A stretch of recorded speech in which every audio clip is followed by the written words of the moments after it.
her, babes? It's your girl, Britt Bright, going live with the Breed Talk. And, Babe Squad, we have to talk. Tell me why someone was speaking on Aaliyah's shady uncle. And we're going to get into that. But before we get into it, let's like, comment, and subscribe. Tap the notification bell so you can get all the updates and alerts. And remember, opinions are not facts. Everything we say here is allegedly and for entertainment purposes solely. So sit back, relax, sip you some apple juice or my fave, the vegan water, and let's get into the mess.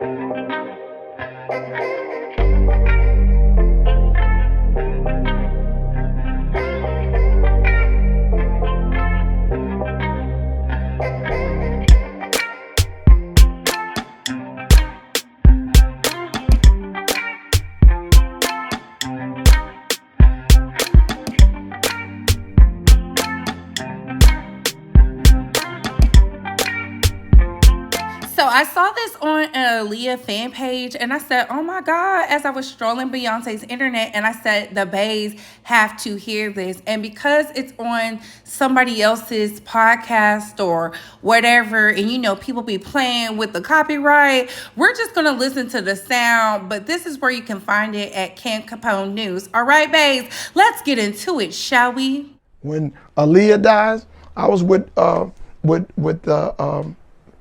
Barry, when Aaliyah died, for a wrongful death. He got paid $90 million for her death. Am I supposed to say that on TV? For $90 million for her death. Was that just for his rights or whatever he owned? What she would have been able to make if she hadn't have died. Oh, okay. There was a lot of lawsuits.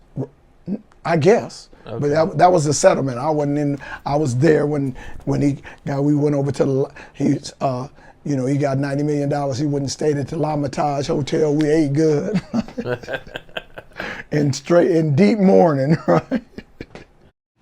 Wow, can y'all see, Babe Squad, why I had to bring y'all this? It's so unfortunate and it's really sad. People think they can get away with anything. I told y'all, this is the age of reveal. And I always felt like Aaliyah's death just did not sit right with me. I don't know. Even though I wasn't this super fan of hers, I did enjoy her bodies of work. I did enjoy her acting. I did love what she brought to this space of this thing called music. I was a huge fan of One in a Million. So I feel like I do believe there's some foul play. I mean, let's get into this recent clip of her speaking about her new body of work and where she was going and her legacy and how she felt about life. I just felt like her life had tragically ended. It's giving the fallen angel syndrome.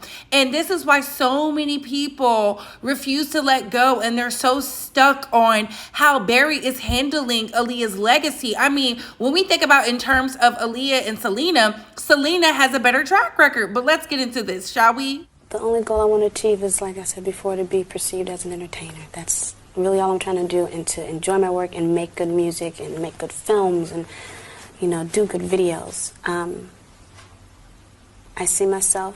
I like to look at myself as a trendsetter, as an artist that's cutting edge, and just an all-around great performer.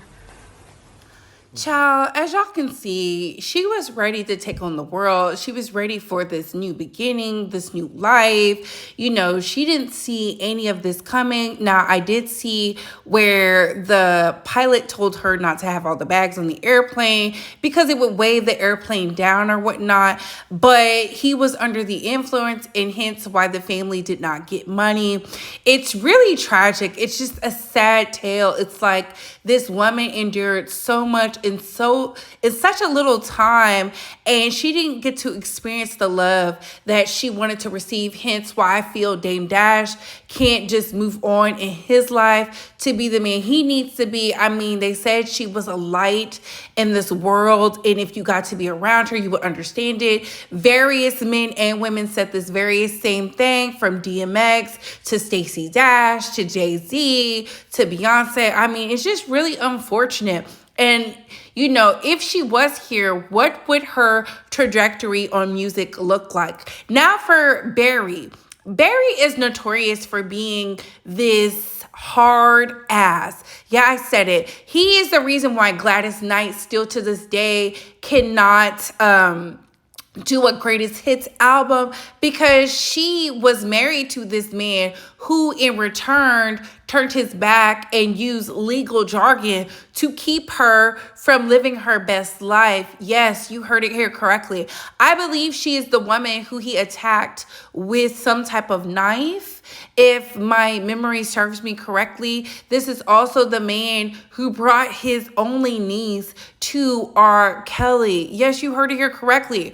Robert Kelly. And if it wasn't for R. Kelly and that first album, because he did give the first album to the family, the masters and everything, so that they can have money, because they do not make money off of none of her albums except for Age Ain't Nothing But a Number. So you can see how someone like Aaliyah can be in the sights of a predator. Gladys Knight has spoke out about her relationship with Barry and how Aaliyah was this amazing being and light to the world. I mean, she was literally heaven on earth. You know, these are some of the words used by Missy Elliott, Genuine, Timbaland, etc., etc. I feel like this. Even though I'm not a super fan of Aaliyah, I do not like how her legacy has been carried on.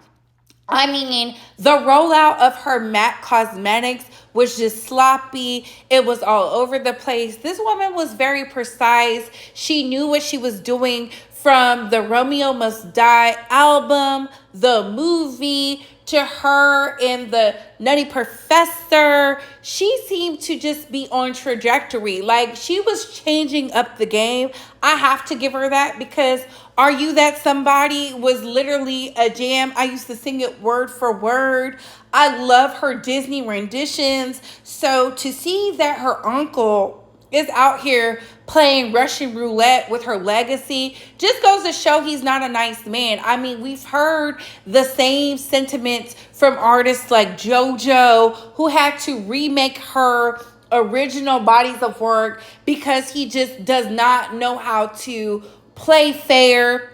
We heard this from Tank, and for a long time I always wondered where Tank's music was, and he never really spoke negatively about Aaliyah's uncle. But I'm just happy he's in a space now where he can make some type of residual income off the money.